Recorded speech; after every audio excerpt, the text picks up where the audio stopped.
that was a little klutzy of me.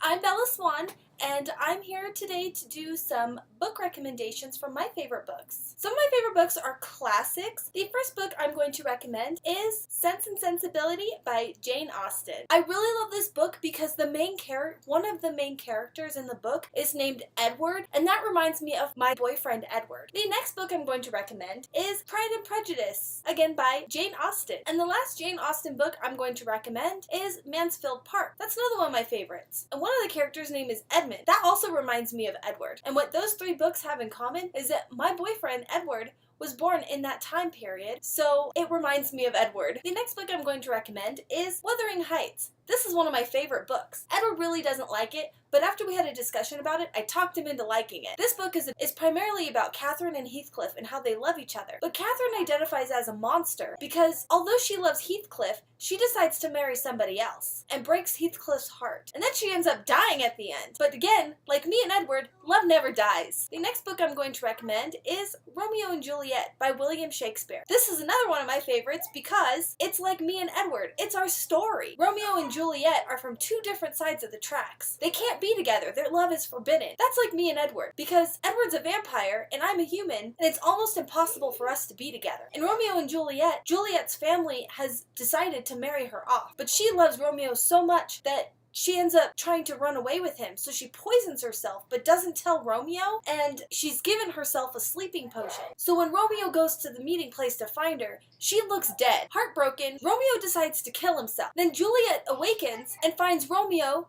dead. So then she hates herself for not telling him the plan, and she kills herself too. Me and Edward are almost gonna be there because he's already dead, and I'm gonna kill myself to be with him and become a vampire just like him. The last book I'm gonna recommend is Dracula by Bram Stoker. This is how I figured out that Edward was a vampire, because I had a dream about Dracula, and it all made sense because my dreams tell the truth of what's really going on. Thank you for watching. You should read all of these books because they'll remind you of Edward and me.